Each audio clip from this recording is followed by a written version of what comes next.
오늘도 우리에게 은혜 베푸시고 사랑한다 말씀하여 주셔서 새 힘을 얻게 하시고 살아갈 힘을 주시는 하나님 앞에 감사와 영광을 돌립니다. 하나님께서 주신 날들을 귀히 여기고 또 주실 날들을 감사하며 매 순간 하나님 앞에 더 가까이 나아가는 우리 모두가 되기를 원하오니 오늘도 우리의 마음 문을 두드리시는 주의 음성을 듣고 열고 함께 더불어 먹고 마시는 귀한 시간이 되게 도와주시옵소서. 믿음으로 언금한 손길들 위에 복을 주시고 하나님이 우리와 늘 함께하고 계심으로 말미암아 힘을 얻고 담대하며 소망을 향하여 나아갈 수 있게 인도하여 주시옵소서. 예수님의 이름으로 기도하였습니다. 아멘. 하나님의 말씀은 요한계시록 3장 14절에서 22절까지 말씀을 함께 합독하겠습니다. 요한계시록 3장 14절에서 22절까지 말씀입니다. 함께 읽습니다. 시작. 라오디게아 교회의 사자에게 편지하라. 아멘이시요 충성되고 참된 증인이시요 하나님의 창조의 근본이시니가 이르시되 내가 내 행위를 아노니 내가 차지도 아니하고 뜨겁지도 아니하도다. 내가 차든지 뜨겁든지 하기를 원하노라. 내가 이같이 미지근하여 뜨겁지도 아니하고 차지도 아니하니 내 입에서 너를 토하여 버리리라.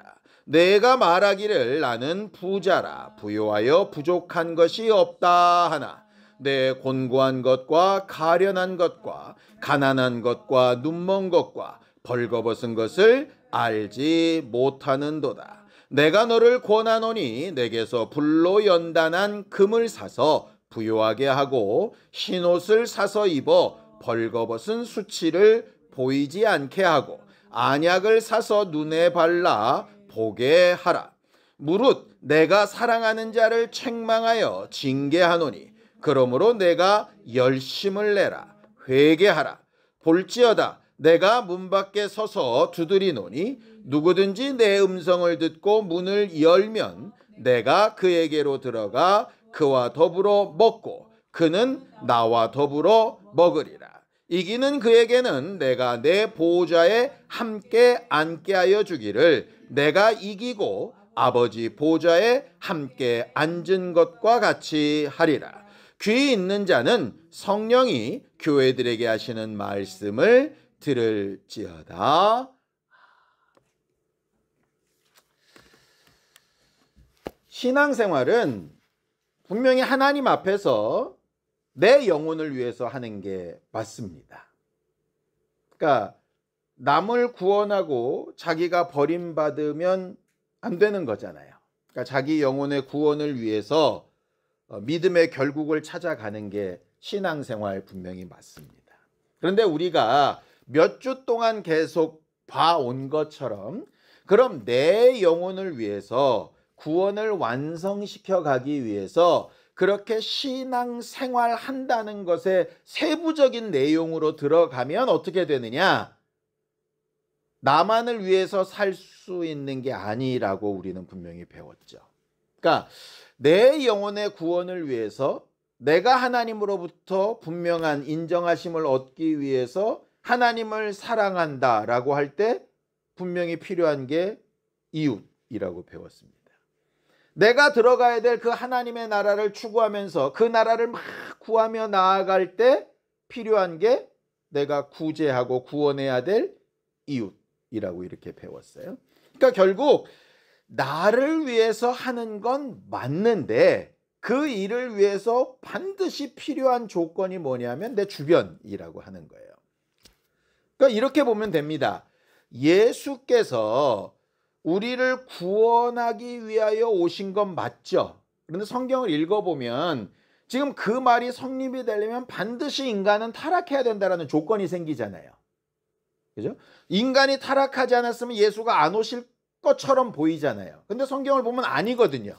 그것과 상관없이 인류의 타락과 상관없이 예수는 오시고 아버지의 영광을 드러내시는 일을 하게끔 되는 구절들이 꽤 많이 있어요. 우리가 이제 하나님의 뜻이라는 편에서 이렇게 살펴봤을 때, 그럼 결국 뭐냐? 예수는 아버지와의 관계를 위해서 분명히 이 땅에 오시고 순종하시고 아버지의 이름과 영광을 나타내시고 하는 일이 맞는데, 그 일을 하시기 위해서 있어야 될 존재가 누구였냐면 우리라는 거예요. 결국 우리를 위하여 하신 일들이 아버지를 사랑하는 일이 되고, 우리에게 베푸신 일들이 아버지의 나라를 상속받는 일에 상관이 있는 거잖아요. 그러니까 우리의 타락 여부와 상관없이 우리는 존재했어야 되는 거예요. 그러니까 타락할 걸로 예정하고 만드신 게 아니라 아들이 아버지와의 관계를 온전하게 하시기 위해서 필요한 존재가 하나님의 형상과 모양을 따라 지음받은 우리였던 거예요. 그러니까 결국 우리 주변의 사람이 내 마음에 들든 아니면 나에게 상처를 두고 실족하게 만들든 그 여부와 상관없이 그들의 존재는 왜 필요하냐? 내가 하나님 앞에 올바로 나아가는 일에 반드시 필요한 존재라는 거죠. 이왕이면 내 주변의 사람들이 내 마음에 쏙 들고 맨날 만나면 너무 기쁘고 그러면 참 좋겠지만, 그렇지 못하다 할지라도 우리 안에 반드시 기준으로 삼아야 될 부분은 뭐냐면, 그런 그가 있는 이유는 내가 하나님 앞에 올바로 가기 위해서 반드시 필요한 존재라고 하는 거예요. 그래서 바울이 그런 얘기를 하는 겁니다. 그냥 말 그대로 우리가 생각하는 대로 나만 생각하면 아무도 안 돌아보고 그냥 딱 죽어가지고 하늘 날아가는 게 제일 좋을 것 같은데, 그런 길은 없다 이 말이에요. 그러니 정말 힘들고 어렵고 해산의 수고를 막 하면서도 주변에 누군가가 있는 것이 결국 하나님 앞에 나아가는 가장 기초적인 발걸음이고 올바른 과정이다라고 그렇게 말하는 거죠. 그래서 이런 말씀이 있는 겁니다. 히브리서 10장 24절에서 25절입니다. 함께 보죠. 시작. 서로 돌아보아 사랑과 선행을 격려하며 모이기를 패하는 어떤 사람들의 습관과 같이 하지 말고 오직 권하여 그날이 가까움을 볼수록 더욱 그리하자, 이렇게 되어 있습니다. 제가요 요즘도 계속 성경을 읽으면서 내가 왜 이렇게 봤지? 라고 하는 것들이 되게 많은데, 이 구절도 그런 구절입니다. 보세요. 마지막에 그날이 가까움을 볼수록 더욱 그리하자. 뭘 하자는 얘기죠? 예, 우린 다 그렇게 생각한다고요. 모이기를 패하는 사람들의 다른 습관들처럼 하지 말고잖아요. 그거는. 그러니까 모이자라는 얘기가 아니라 왜 모이냐 이 말이에요. 왜 모이냐? 뭐 하려고 모이죠? 사랑과 선행을 격려하려고 모이는 거예요. 그러니까는 사랑과 선행을 격려하려면, 격려라는 게 뭐예요? 내가 내 자신을 잘했어, 이거는 격려가 아니잖아요. 그건 자뻑이죠. 자뻑. 그러니까는 격려는 누군가가 있어야 되는데, 모이기를 패해버리면 사랑과 격려를 할 대상이 없잖아요. 그러니까 모이기를 패하는 사람들, 나만 생각하는 그런 습성에서 벗어나서 더욱 힘써야 될 것은 뭐냐면, 모이는 걸 힘쓰는 게 아니고 사랑과 선행을 격려하는 게 힘쓰는 거예요. 모여가지고 맨날 싸우면 필요 없는 얘기라는 거죠. 그런데 그 앞에 서로 돌아보아 라고 되어져 있습니다. 서로 돌아보아는 첫 번째는 나를 보고 두 번째는 저 사람을 보고, 이 얘기예요. 나를 볼 때는 격려하는 게 아니라 회개하는 거고요. 상대를 볼 때는 사랑으로 격려하는 거예요. 그러니까 똑같은 잘못이 있어도 나는 회개해야 될 것, 저 사람은 격려해야 될 것, 이 얘기예요. 근데 우리는 대부분 반대로 하죠. 내가 잘못한 건 난 은혜 받은 사람이고 용서받았어 얘기하고, 저쪽은 너 회개해야 돼 이렇게 얘기하잖아요. 그러니까 이게 뒤바뀐 것 때문에 계속해서 모이면 힘들고 만나면 어렵고 그렇게 되는 것 같아요. 그러니까 말씀을 잘못 오해해버리면, 모이자 맞죠. 네, 모이는데 왜? 사랑과 선행을 격려하려고. 그럼 사랑과 선행을 격려하려면 어떻게? 서로 돌아보아 내게는 회개로, 저에게는 사랑과 격려로 이렇게 해야 되는 거예요. 그러니까 모일 때 그렇게 되고 있다면 우리는 신앙생활을 잘하고 있는 사람. 안 모이든지 모였는데도 불구하고 사랑과 격려가 없던지 사랑과 격려를 내게만 하고 저쪽에 회개하라고 하든지 그러면 신앙생활을 잘 못하고 있는 사람 이렇게 되는 거죠. 결국 하나님 앞에 온전한 신앙생활을 하는 그림자처럼 드러나는 열매들이 뭐냐? 결국 사람들과의 관계라는 거예요. 그래서 교회를 왜 중요하다고 자꾸 얘기를 하시느냐? 두세 사람이 모이라, 두 사람이 모이면 합심하면 내가 함께한다 이런 얘기를 왜 하시느냐? 결국 그 일을 통해서 하나님과의 관계를 검증받기 때문에 그러는 거예요. 그러니 우리 자신을 잘 생각해 봐야 되죠. 회개가 뭡니까? 믿음으로 말씀 앞에서 나를 거울 보듯이 잘 돌아보는 거잖아요. 저는요, 이렇게 여자분들이 밥 먹으면 꼭 하는 일이 있더라고요. 거울 보는 거. 남자들은 대충 그냥 이쑤시고 나오는데 여자들은 꼭 이렇게 입술도 바르고 뭘 봐요. 그러니까 왜냐하면 나의 상태가 어떤지를 확인하는 거잖아요. 회개는 결국 그거 하는 겁니다. 지금 내 상태가 어떻지? 내 위치가 어떻지? 내가 지금 어디쯤 가고 있는 거지? 이거를 계속 확인하는 게 회개예요. 자꾸 사람들이 회개를 과거에 무슨 잘못에 질책받고 무거워하고 막 슬픈 표정을 짓고 괴롭고 이렇게 생각하는데요. 회개의 원래 뜻은 과거에를 끄집어다가 무거운 짐을 진다는 뜻이 아니고요. 현재의 상황을 제대로 잘 직시해 보고 그럼 어떻게 해야 될까를 선택하는 게 회개입니다. 성경은 자복하고 회개하고란 말을 해요. 자복은 말 그대로 과거에 내가 뭘 어떻게 살았는가를 고백하는 얘기예요. 근데 그건 회개가 아니에요. 회개는 지금 현재 상태에서 미래를 향해 갈 때 어떻게 해야 되는가를 결론 내는 거죠. 병원에 갑니다. 병원에 가면 의사들이 진단을 하죠. 그렇죠? 진단은 지금 현재의 상태를 진단하는 겁니다. 물론 과거에 담배 얼마나 피셨어요? 술은 얼마나 드셨나요? 운동은 얼마나 하셨나요? 이렇게 물어보는 과거의 일은 현재를 제대로 진단하기 위해서 필요한 거거든요. 아, 과거부터 그렇게 살아오셨으니 어쩔 수 없습니다. 이건 진단이 아니잖아요. 네? 지금 현재 이렇게 안 좋은 상태의 원인이 과거에 여러 가지 일이 있군요. 그러니 지금 현재 상태를 고치려면 그 다음 나오는 말이 뭐예요? 수술을 받든지 약을 먹든지 생활 습관을 바꾸든지 이렇게 하셔야 됩니다가 진단이잖아요. 근데 자꾸 우리는 회개 그러면 뭐만 생각하느냐? 과거에 어떻게 살았냐만 자꾸 얘기를 한다고요. 진짜 중요한 건 과거에 어떻게 살았든 지금 어떠냐 하는 문제이고 지금 어떠냐 보다 더 중요한 건 그래서 앞으로 어떻게 할 거냐가 중요한 거예요. 그래서 회개를 우리가 그렇게 얘기하죠. 메타노 헤테가 방향을 돌이키다. 새로운 방향으로 인도받다. 이런 뜻이거든요.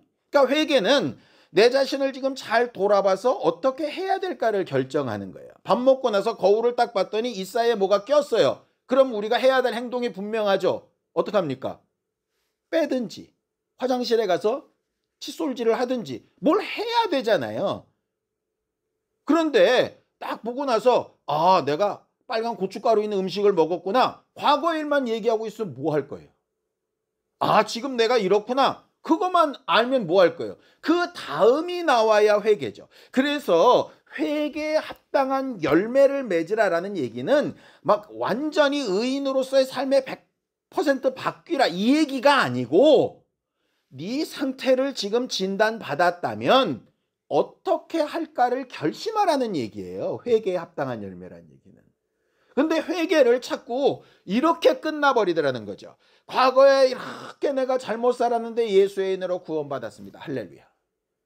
물론 그것도 나쁜 건 아닌데 그거는 회개의 본질하고는 좀 거리가 멀다고요. 그건 예수가 하셔서 내가 지금 의인 되었습니다. 현재에 대한 진단이잖아요.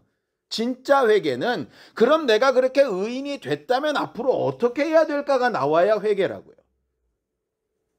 그래서 서로 돌아보아 사랑과 선행을 격려하라. 그러기 위해서 모여라. 모이기 위해서 교회가 필요하다. 이렇게 된 거예요. 근데 자꾸 앞대가리 다 빼고 교회는 모이는 데다, 안 모이면 교회 아니다. 이렇게만 얘기를 하니까 모여만 앉아 있으니까 마치 교회가 된 것처럼 착각을 한다는 거예요.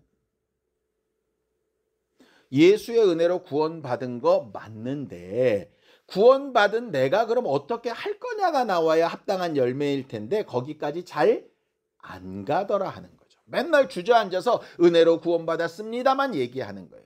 물론 다른 사람들을 격려하고 선행을 행할 때에 당신이 정말 어떤 죄를 지었던 나처럼 예수의 은혜로 구원받을 수 있어요. 당신도 아직 소망이 있어요. 이건 맞아요. 그런데 나를 돌아보아 회개하는 거는 거기서 멈춰서는 안 되는 부분이라고 하는 거지. 그 다음 부분을 생각해야 됩니다. 그래서 이렇게 말씀하시는 거예요. 계시록 3장 19절입니다. 함께 읽죠. 시작. 무릇 내가 사랑하는 자를 책망하여 징계하노니 그러므로 내가 열심을 내라 회개하라. 이렇게 되어 있어요. 뭐에 열심을 내라는 걸까요? 예, 회개하는 일에 열심을 내라 이 말입니다. 그러니까 열심을 내라 회개하라. 이건 이제 강조인데요. 원래대로 하면 회개하는 일에 열심을 내라 이랬어요. 열심이 뭐죠? 열심? 말 그대로 하면 뜨거운 마음이잖아요. 그렇죠? 열심은 뭡니까? 다른 일보다 먼저, 다른 일보다 더 많이, 이런 뜻이에요. 그러니까 열심을 낸다고 하는데 다른 걸 더 많이 해. 그러면 열심을 내는 게 아니잖아요. 그죠? 내가 어떤 일에 열심을 낸다고 하는데 생각이 다른 데가 더 많아. 그러면 열심이 아니잖아요. 그건 다른 데 열심을 내는 거죠. 그러니까 우리가 열심을 내야 되는 최고의 대상이 뭐냐? 회개하는 일이라는 거예요. 근데 그 회개라는 게 과거를 아까도 말씀드린 끄집어내서 추억하라는 얘기가 아니라 그럼 나 어떻게 해야 되지? 이거를 계속 열심을 내야 된다는 거예요. 그게 안 돼서 신앙생활이 어려운 부분인 거죠. 열심만 내면 좋으냐? 물론 그건 아닙니다. 이 말씀도 있어요. 로마서 10장 2절입니다. 함께 읽죠. 시작. 내가 증언하노니 그들이 하나님께 열심히 있으나 올바른 지식을 따른 것이 아니니라. 바리새인이나 서기관이나 제사장들이 열심히 있었죠. 사도 바울이 예수 믿기 전에 열심히 있었죠. 열심히 특심해서 다른 사람들보다 더 열정적으로 막 먼 데까지 가가지고 출장 가서 예수 믿는 사람들을 잡아 죽이려고 했던 거잖아요. 근데 그 열심히 왜 문제가 있었냐? 방향이 잘못된 거예요. 그러니까 그런 얘기 많이 합니다. 속도보다 방향이 중요하다는 얘기를 되게 많이 해요. 그러니까 열심을 내라, 회개하라 할 때 우리가 열심을 내기 이전에 중요한 게 기준이에요. 어디를 향하여, 뭐를 기준으로. 그럼 기준이 분명하다면 그 다음에는 실질적으로 움직이는 양을 늘리고 속도를 늘리고 이렇게 해야 되는 문제라는 거예요. 그러니까 합심 참회 기도가 예배에 왜 순서로 있을까? 그냥 밋밋하니까 순서를 만들려고 있는 게 아니고 말씀을 듣는 것만큼 합심 참회 기도에 열심을 내야 되는 문제인 거죠. 제가 예배를 인도할 때 합심 참회 기도 합시다 라고 밑도 끝도 없이 얘기하지 않고 지난주에 우리가 이런 말씀을 들었는데 그 말씀대로 지난주에 살았었는지 못 살았다면 이 상황에서 지금 또 어떻게 해야 될지 그걸 참회하며 기도해 봅시다. 이렇게 말씀드리는 거잖아요. 왜 주저리 앞에 사족을 붙이느냐? 그 기준이 명확해야 회개할 대상도 분명해진다는 거예요. 근데 우리가 보통 회개하면 그냥 내가 많은 죄를 졌습니다. 하나님 앞에 온전하게 못 살았습니다. 용서해 주시옵소서. 라고 회개가 끝나요. 그럼 과거의 추억이죠. 진짜 회개는 뭘 잘못했냐가 분명히 드러나서 그래서 지금 현재 상황이 어떻고 그러니 앞으로 어떻게 할까? 이걸 묻는 거예요. 왜 부부간에 싸우면 그런 얘기 한다면서요. 여보 미안해. 그럼 저쪽에서 뭐라고 한다고요? 뭐가 미안한데? 싸우자는 게 아니고요. 하나님 입장에선 그 부분이 필요하다는 거예요. 하나님 잘못했습니다. 그럼 뭘 잘못했는데? 그보다 더 중요한 건 그렇게 잘못한 걸 앞으로는 어떻게 안 할 건데. 그럼 그걸 안 하기 위해서 너는 어떻게 마음 먹고 열심을 낼 건데. 뭐를 수고해 볼 건데. 이거요. 그러니까 몸이 살이 쪘어요. 그러면 살을 빼기 위해서 해야 될 일들이 분명하잖아요. 적게 먹든지 운동을 많이 하든지 뭐 습관을 바꾸든지 이래야 되잖아요. 근데 빼야 된다는 얘기만 하는 거예요. 과거에 너무 먹어서 쪘어. 운동을 안 해서 쪘어. 맞아요. 틀린 말은 하나도 아니에요. 그런데 그렇게 얘기하는 게 아무런 의미가 없잖아요. 옆 사람들은 괜찮아. 그 정도면 괜찮아. 아이고 더한 사람도 있어. 너 정도면 됐지. 별하별 위로를 다 해줘 봐야 뭐 그게 막 마음에 좀 위안은 될 수 있어도 나는 변화가 하나도 없는 거 아니겠어요. 회개도 마찬가지라는 거예요. 그러니 자기 자신을 올바른 기준으로 좀 냉철하게 살펴볼 필요가 있고, 상대방을 냉철하게 보지 말고 상대방은 그냥 사랑과 격려를 하고 자기 자신을 좀 냉철하게 볼 필요가 있고, 거기서 내가 어떤 부분에 열심을 내야 되지? 방향을 어디로 틀어야 되지? 라고 하는 걸 인도받아야 한다는 거예요. 그게 신앙생활의 목표입니다. 우리가 성경을 읽는 목표고, 우리가 설교를 듣는 목표고, 함께 모여서 예배하는 목표고, 간증을 나누고 기도응답을 나누고 하는 구체적인 목표가 그거예요. 그런데 그렇게 하셨구나로 끝나면 유익하지 않게 되겠죠.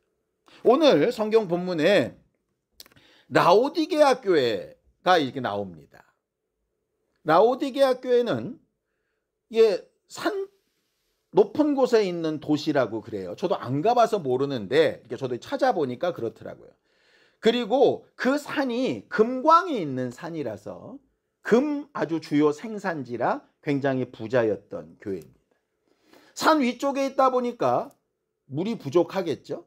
물이 부족해서 돈이 많다 보니 수리시설로 물을 끌어오는데, 히에라볼리라고 하는 지역, 그 지역이 온천으로 되게 유명한 지역인데 거기서 온천물을 라오디게아까지 끌어다가 집집마다 이렇게 쓸 만큼 되게 부유한 곳이었다고 그래요.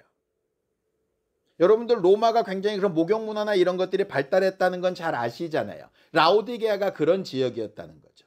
그 온천물은 마실 수가 없으니까 그럼 마시는 생수는 어디서 갖고 오느냐? 골로새에서 가져옵니다. 그러니까 이렇게 수로를 통해서 이렇게 끌고 오는 거예요. 그런 기술력과 돈이 있다 보니까. 그러니까 금 많죠? 그렇게 되는 겁니다. 거기에 더 나아가서 이 온천물을 정제해가지고 약을 만드는 기술이 굉장히 많고 의과대학 같은 것도 있었다고 그래요. 그래서 안약의 아주 주된 생산지였다고 그래요. 신기하죠?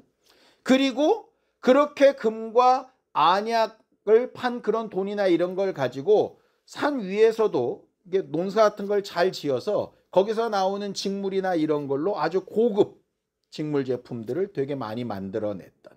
그래서 우리가 보면 이제 강남 지역에 되게 예배당 크고 막 이런 그런 교회 같은, 일반 교회들이 보면 되게 부러워할 만한, 그러니까 재정 넉넉하고, 소위 이제 교회마다 누가 선교회 이런 거 있잖아요. 의사들 모인 그런 선교회 조직처럼 의료나 이런 부분도 잘 돼 있고, 이렇게 목욕시설이나 이런 거, 온천이나 이런 환경도 너무 좋고, 물도 생수를 잘 하고 있고, 그래서 라오디게아 교회의 그 풍성함이 골로새 교회나 히에라볼리에도 좋은 영향을 미치고, 그러니까 바울의 동역자였던 에바브라라고 하는 사람이 개척했던 교회인데, 골로새 교회, 히에라볼리 교회, 라오디게아 교회는 꽤 부유하고 든든히 섰던 그런 교회들이었다고 그래요. 그 당시 교회들의 사정은 여러분들이 너무 잘 아시죠? 핍박받고 어렵고 가난하고 괴롭고 막 이런 교회들이 수두룩빽빽했어요. 근데 라오디게아 교회만큼은 함부로 못 건드리는 거예요. 왜냐? 돈 많고 잘 나가고 이러니까 거기다 대고는 뭐라고 말을 못 하는 거예요. 그러니까 예수를 믿어도 저렇게 믿어야지. 뭐 이런 말이 들 만큼 라오디게아 교회는 굉장히 풍성하고 좋은 교회였다. 그래서 사람들이 볼 때는 되게 부러워할 만하고 우리 교회도 저 교회처럼 됐으면 좋겠다라는 생각이 충분히 들 만한 그런 교회였다고 합니다. 그런데 문제는 사람들은 그렇게 보고 자기들도 그렇게 생각을 하는데 하나님이 보실 땐 어떠냐? 정반대였다는 거예요. 성경을 좀 볼까요? 요한계시록 3장 17절입니다. 함께 읽죠. 시작. 내가 말하기를 나는 부자라 부유하여 부족한 것이 없다 하나 내 곤고한 것과 가련한 것과 가난한 것과 눈먼 것과 벌거벗은 것을 알지 못하는 도다. 여기 곤고하다, 가련하다 이런 말이 원뜻을 들어가 보니까 이런 거예요. 저주받았다는 얘기입니다. 그러니까 곤고하다라는 뜻이 뭐예요? 느낌상 피곤하다 뭐 이런 느낌이잖아요. 보세요. 우리가 열심히 일했는데 월급을 많이 받았어요. 그러면 피곤을 별로 안 느껴요. 예? 농사를 막 힘들여 졌는데 워낙 풍년이 들어가지고 돈이 엄청 많이 들어왔어요. 그러면 힘든 건 분명히 힘든데 그 열매로 인해서 기뻐서 힘든 걸 별로 잘 못 느껴요. 애를 위해서 막 육아에 힘썼는데 애가 막 너무 건강하고 학교도 잘 가고 막 너무 잘래요. 그러면 아이를 키우는 게 힘들지 않은 건 아는데 괜찮아요. 그런데 언제 곤고하냐? 죽으라고 일했는데 아무것도 없을 때. 가련하다는 게 막 뭘 하려고 막 몸부림쳐보는데 아무것도 안 될 때. 그 말씀이에요. 그러니까 곤고하다, 가련하다가 그 뜻이에요. 그러니까 어리석은 부자가 대표적인 케이스거든요. 창고를 여러 개 짓고 야 편안하자 그런데 딱 데려가 버리시니까 곤고하고 가련한 거죠. 그 가진 걸 아무것도 못 써보는 거예요. 그러니까 결국 하나님이 보실 때 부유한 것도 맞고 가진 게 많은 것도 맞고 아는 것도 많고 다 좋은데 그게 너한테 선한 영향력을 하나도 못 미친다는 거예요. 그러니까 돈이 엄청 많은데 하나도 못 쓰는 사람, 건강이 엄청난데 아무것도 못 움직이는 사람, 할 수 있는 힘은 이만큼인데 아무것도 못 쓰는 사람, 이런 거란 얘기예요. 그러니까 그 값을 못하고 있다는 거죠. 왜 값을 못하냐? 부유하다고 하는데 실상은 부유하지 않고 아주 안약 생산지라서 굉장히 뭐 눈 조금만 안 좋아도 막 눈이 밝게끔 할 수 있는 기술이 있다 그러는데 실제로는 눈이 멀어 있고, 직물을 생산해서 남들은 다 아름다운 옷을 지어 입히는데 지는 벌거벗고 있고, 이런 상황이라는 거죠. 어떤 면에서 그렇다는 얘기냐? 제대로 보지 못하고 예수 그리스도 인정될 만한 옷도 못 입었고 물질로는 부유한데 믿음으로는 전혀 부유하지 않은 상태, 이런 얘기예요. 안 모인다는 얘기가 아닙니다. 교회가 없다는 얘기가 아니에요. 은혜 안 받았다는 얘기가 아닙니다. 예수 안 믿는다는 얘기가 아니에요. 분명히 교회이고 구원 받았고 분명히 예수를 믿고 있고 자기들은 하나님 때문에 복 받았다고 말하는 사람들이라는 뜻이에요. 그런데 하나님 보시기엔 그렇지 않은 거죠. 정반대의 교회도 있습니다. 서머나 교회예요. 요한계시록 2장 9절입니다. 함께 읽죠. 시작. 내가 내 환난과 궁핍을 알거니와 실상은 내가 부유한 자니라. 자칭 유대인이라 하는 자들의 비방도 알거니와 실상은 유대인이 아니요 사탄의 회당이라 그랬어요. 서머나 교회는 누가 봐도 가난하고 어렵고 힘들고 핍박받는 교회였어요. 그것도 동족들에게 핍박받는 교회였어요. 그런데 하나님 보시기에는 누구보다도 부유하다라고 얘기하는 겁니다. 제 말은 그러니 서머나 교회처럼 가난하고 힘들게 살아야 됩니다, 그 얘기가 아니에요. 이왕이면 라오디게아 교회처럼 부유하고 잘 살았으면 좋겠어요. 그런데 겉으로도 부유하고 잘 살고 속으로도 부유하고 잘 살았으면 좋겠다는 얘기죠. 그러려면 자기 자신을 잘 돌아볼 필요가 있는 거예요. 그래서 진단을 얘기하시는 겁니다. 진단 아까 말씀드렸어요. 현재 문제가 이러하니 이렇게 해야 된다 라는 게 진단이라고 말씀드렸죠. 회개의 열심을 내야 되는데 라오디게아 교회 너희 상태를 분명히 직시하고 그 다음엔 이 방향으로 가야 돼 라고 하신 말씀이 이겁니다. 계시록 3장 18절 함께 읽죠. 시작. 내가 너를 권하노니 내게서 불로 연단한 금을 사서 부요하게 하고 흰옷을 사서 입어 벌거벗은 수치를 보이지 않게 하고 안약을 사서 눈에 발라 보게 하라 라고 이렇게 되어 있습니다. 여러분 여기 혹시 계속 반복되는 동사 하나가 있다는 거 아세요? 금, 흰옷, 안약 할 때 동사 하나가 계속 반복됩니다. 뭐죠? 사서. 사서가 뭐죠? 뭘 산다는 얘기가 뭐죠? 어떤 값어치를 지불한다는 얘기잖아요. 결국 이런 겁니다. 보세요. 은혜로 구원받은 건 우리가 산 겁니까? 거저받은 겁니까? 거저받은 거죠. 은혜로 받은 구원은 거저받은 겁니다. 그런데 연단하는 믿음이나 눈을 열어 성령으로 통찰력을 가지는 것이나 아니면 예수 그리스도로 옷 입기 위해서 선행을 행하는 것이나 이거는 다 뭐가 필요하다는 얘기예요. 사서면 대가가 필요하다는 거죠. 그러니까 무슨 얘기냐면 라오디게아 교회는 구원받은 기쁨, 좋은 환경을 얻은 기쁨, 하나님이 베푸신 환경을 사용하는 기쁨은 누리는 교회이긴 맞는데 뭘 안 하느냐? 이걸 사용해서 대가를 지불하고 다른 것으로 바꾸려고 하지 않는 거예요. 왜? 지금이 너무 좋거든요. 좋은 금이 있어. 이 금으로 바꿔야 되는 거예요. 연단할 믿음, 이 돈을 연단할 믿음으로 바꿔야 되는 거예요.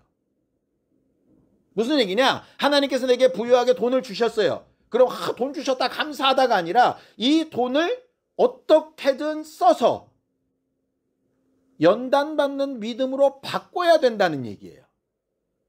내게 좋은 환경을 주셨으면 이걸 어쨌든 써서 이거를 지불하고 다른 것으로 선행을 입어야 된다는 얘기예요.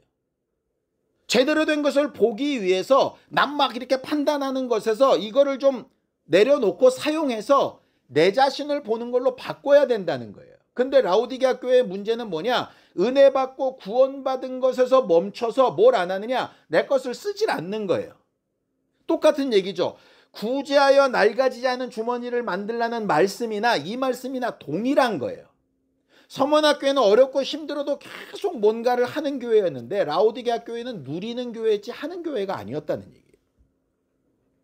자, 그러면 그렇게 연단할 믿음을 사고 또 흰옷을 사고 안약을 살려면 어떻게 해야 되느냐? 그 다음 문제가 나오겠죠. 그 다음에 참 재밌는 말씀이 있습니다. 계시록 3장 20절입니다. 함께 읽죠. 시작. 볼지어다 내가 문 밖에 서서 두드리노니 누구든지 내 음성을 듣고 문을 열면 내가 그에게로 들어가 그와 더불어 먹고 그는 나와 더불어 먹으리라. 우리 이 말씀 언제 많이 봅니까? 영접할 때요. 자꾸 우리는 그림 이렇게 생각하면서 여러분 문고리는 밖에 있지 않고 안에 있습니다. 예수님께서 두들길 때 문을 열고 영접을 해야 하나님의 자녀가 되고 구원을 받습니다. 이렇게 얘기를 합니다. 근데 이 말씀 지금 어디다 하는 말씀이라고요? 라오디게아 교회한테 하신 말씀이에요. 뭐에 열심 내라고 하실 때 한 말씀이에요? 회개의 열심을 내라 하실 때 하신 말씀이에요. 구원받으라고 하신 말씀이 아니라 회개하라고 하면서 하시는 말씀이에요. 자꾸 우리는 구원받았을 때 예수님이 두드리시는 것에 응답해서 내가 문을 열었으니 예수는 이미 내 안에 와 계시고 나는 이미 구원받고 끝났어. 마치 라오디게아 교회처럼 구원받았으니 됐어 라고 이렇게 사는 것처럼 사는데 예수님은 그때 한 번만 문 두드리시고 끝나는 분이 아니라 회개가 필요한 매 순간마다 항상 문을 두드리신다는 거예요. 오늘 예배 때도 두드리시고 성경을 읽을 때도 두드리신다는 거죠. 근데 자꾸 우리는 이미 와 계시다라고 생각하니까 두드리는 음성을 들을까요? 안 들을까요? 이미 문 열고 들어와 계신다고 생각하는데 문을 열고 영접을 할까요? 안 할까요? 안 하는 거죠. 왜냐? 은혜로 구원받는데 더 뭘 해요? 그건 누가 해야 되냐? 안 믿는 저것들이 해야 될 일인 거예요. 나는 이미 했다고 생각하는 거죠. 예수님이 이렇게 말씀하시죠. 너희가 보지 못한다고 생각하면 기회가 있다. 근데 본다고 생각하니 너희는 기회가 없다. 이 말씀을 우리한테 적용시키면 어떻게 됩니까? 구원 못 받았다는 얘기가 아닙니다. 라오디게아 교회가 구원 못 받았다고 말씀하신 게 아니에요. 구원 받았다라는 사실에 멈춰서 누리고 우리는 행복해 라고 있으면 뭐가 안 들리느냐? 회개하라고 두드리시는 주의 음성이 안 들린다는 거예요. 그 음성이 내게 하시는 말씀이 아니라 저 사람한테 하는 말로 들린다는 거예요. 그러니까 맨날 말씀 들으면서 우리 남편 들어야 되는데, 누구 들어야 되는데, 우리 아들 들어야 되는데 맨날 이러고 앉아 있는 거죠. 목사도 마찬가지입니다. 목사도 이 말씀을 성도들에게 하는 말로 들으니까 저한테 두들기시는 말씀으로 들어야 되거든요. 그래서 믿음으로 연단한 금을 살려면 제일 먼저 해야 될 일이 주의 음성이 두들기시는 소리를 들어야 되는 거예요. 흰옷을 사서 나를 바꾸려면 그 음성이 들려야 되는 거예요. 뭔가 시각을 바꾸려면 그 음성이 들려야 되는 거예요. 아까 처음에 말씀드렸죠. 우리가 몸이 아프고 힘들면 나름 경험들이 있고 들은 풍월들이 있어서 자가 진단들을 자주 합니다. 네? 목이 이런 거 보니까 감기 같아. 아니면 이거 관절이 이런 거 보니까 내가 지난번에 뭐 일해서 좀 피곤했나 봐. 근데 그건 이제 자가 진단이고요. 그거는 맞을 수도 있고 안 맞을 수도 있죠. 근데 의사한테 가면 의사는 얘기합니다. 피 검사해 봅시다. 혈압 재 봅시다. CT 찍어 봅시다. MRI 봅시다. 뭐 입원해 봅시다. 뭐 이렇게 쭉 하잖아요. 쓸데없는 짓 같지만 쭉 여러 가지 꼴 놓고 의사가 딱 앉혀놓고 얘기를 합니다. 이런 저런 경과들을 쭉 검토해 보니 당신은 현재 상태가 이렇습니다. 그러니 이걸 바꾸려면 이렇게 해야 됩니다. 라고 말한다 이 말이에요. 그러면 치료를 받으려면 어떻게 해야 되죠? 그 말을 인정하고 그 말에 따라가야죠. 아니면 돌팔이네. 내 진단은 달라. 그러고 나오든가. 우리는 지금 신앙생활을 어떻게 하고 있는가를 생각해 보면 될 것 같아요. 의사 앞에서 제대로 하라고 하는 검사를 잘 순종하여 받고 있나? 그래서 내 현재 상태를 제대로 진단하고 있나? 아니면 내가 그냥 방구석에 앉아서 내 스스로 과거 경험상 이렇고 내 상태는 이렇고 그러니까 괜찮을 거야 이러고 있나? 왜 과거의 그 경험도 예수 안에 있던 경험이고 말씀을 읽었던 경험이고 설교했던 경험이고 설교를 들었던 경험이니까 나름 어떤 근거 규정들은 있을 텐데 그게 지금 현실에 맞나? 이거를 오늘 내가 스스로 돌아보며 확인해 보지 않으면 회개할 길이 요원한 거죠. 그러니 오래 믿었던 목사든 평신도든 새신자든 주일학교 학생이든 필요한 것은 은혜로 받은 구원과 함께 오늘 나를 제대로 진단받고 돌아보며 회개하는 것과 그렇게 하기 위해서 가르치시는 음성을 듣고 방향과 생각과 길을 돌이키는 일이 매우 필요하다. 그냥 단순히 회개합시다 라고 하는 말을 길게 풀면 오늘 설교처럼 된다는 거예요. 결국 그게 우리가 주님 앞에 설 때까지 계속 돼야 되는 거예요. 그 대표적인 예가 사도 바울이 내가 너희들은 하나님 앞에 구원받게 해놓고 내가 버림받을까 두렵다고 했던 말에 가장 기초가 되는 거예요. 자기는 계속 나는 날마다 죽노라 하는 것처럼 그 두드리시는 음성 앞에 문을 열고 있다는 것을 고백하거든요. 우리의 남은 인생 동안 우리의 마음 문을 계속 두드리시는 주의 음성에 민감하고 잘 반응하는 신령한 교회가 될 수 있기를 예수님의 이름으로 축원합니다.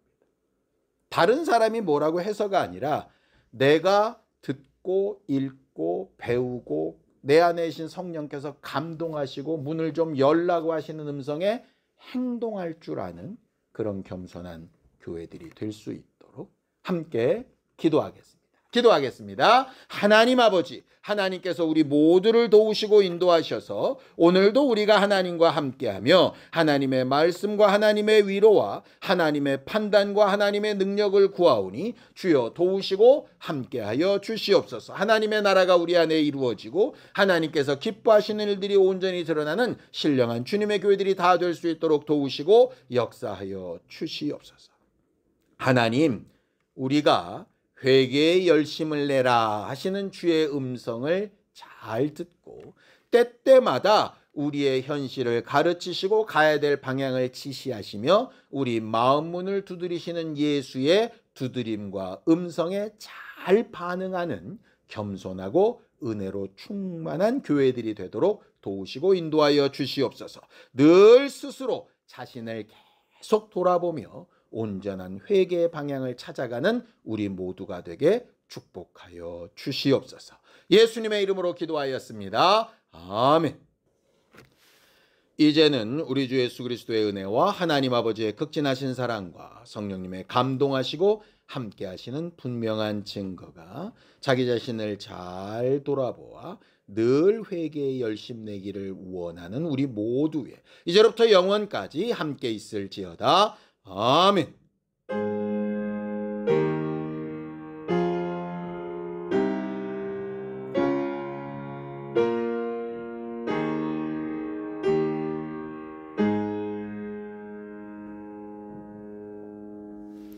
온전한 회개의 열매를 맺는 일에 열심 내는 우리 모두가 되기 바랍니다. 수고하셨습니다. 감사합니다.